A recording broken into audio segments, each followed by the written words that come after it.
Abrão desceu ao Egito por causa de uma grande fome em Canaã. Ele e sua gente foi ao bem irrigado delta do rio Nilo em busca de comida para o gado e para as famílias que lhe serviam. Em Canaã, ele só precisava lidar com a falta de alimento, mas no Egito teve de tratar com Faraó, que era considerado uma divindade, e com os seus oficiais. Parece que Abrão ouviu falar da moralidade desenfreada dos egípcios, pois movido por medo de ser morto, e ao invés de confiar, começou a tramar e a temer, pedindo à esposa Sarai que mentisse sobre o relacionamento que tinham. Abrão não tinha um altar no Egito, e não o vemos clamando ao Senhor em busca de orientação e de ajuda. Seu erro foi dissimular a sua relação com Sarai, referindo-se a ela equivocadamente e ensinando a sua esposa, e não somente a ela, mas provavelmente a todos os que os acompanhavam, a fazer a mesma coisa. O que ele disse foi, de certa maneira, verdade, pois em Gênesis 20, versículo 12, nos é dito que Sara era também irmã de Abraão, filha de seu pai, mas não era filha de sua mãe. Além disso, os Hurrianos, ou Horreus, influentes em Arã, tinham a relação esposa-irmã. O marido devia até adotar legalmente sua esposa como irmã para aumentar a própria autoridade e a posição do casamento. No entanto, o que a maioria dos estudiosos entende é que o objetivo de Abraão ao chegar no Egito foi de enganar. Dessa maneira, ele escondeu uma verdade para, na verdade, negá-la e expor, dessa forma, tanto a sua esposa quanto os egípcios ao pecado. O perigo que Abraão antecipou era real, pois logo os príncipes repararam em Sarai, pois ela era muito formosa, e a levaram à casa de Faraó. Muitos expositores acham que este presente relato da fonte judia considerava Sara muito mais nova quando eles entraram na Palestina. No entanto, ninguém pode negar como algumas mulheres de 65 anos de idade são atraentes. Faraó não teria hesitado em acrescentar ao seu harém uma notável mulher de idade para dar variedade. Era muito mais fácil conseguir jovens do que uma raridade daquelas. Em seu plano, Abrão acabou prosperando, pois Faraó lhe deu ovelhas, vacas, escravos em abundância, para obter o seu consentimento para que pudesse, mais rapidamente, ter aquela que ele supunha ser irmã de Abrão.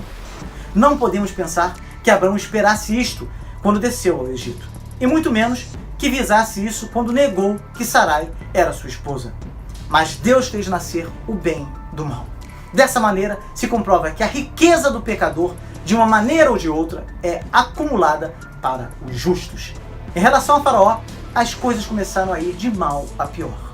O texto nos diz que o Senhor feriu a Faraó com grandes pragas e a sua casa, porque o desejo sexual deste monarca ameaçava exterminar a promessa divina de que Abrão teria uma posteridade.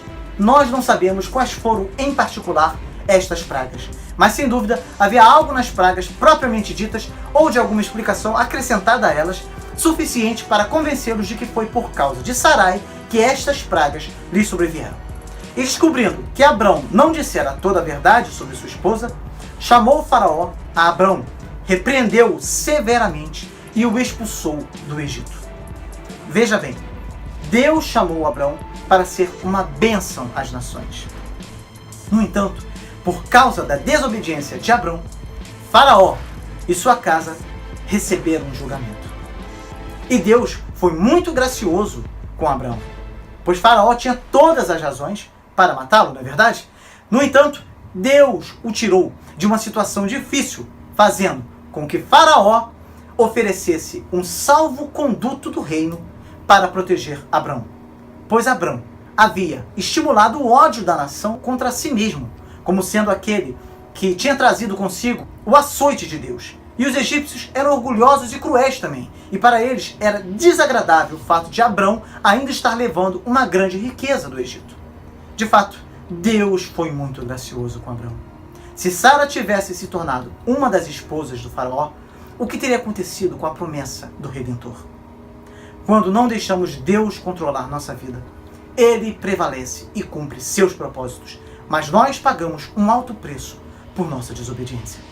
Era muito embaraçoso para o pai dos judeus ser deportado do Egito por um faraó cujo senso de direito aparentemente era mais elevado do que o seu. E não se deve ignorar que provavelmente entre os presentes que ele aceitou de Faraó estava uma serva egípcia chamada Agar. Deve ter ocorrido muitas vezes nos anos seguintes que Abrão lamentou ter aceito este presente. Como diz Ellicott, não devemos julgar Abrão de acordo com os padrões do cristianismo bíblico. Ele viveu em outra época, quando prevaleciam outros padrões de comportamento. Ele era um estrangeiro em um país hostil. Abrão fora submetido a um grande teste e falhara. Com grande frequência, caímos por razões triviais.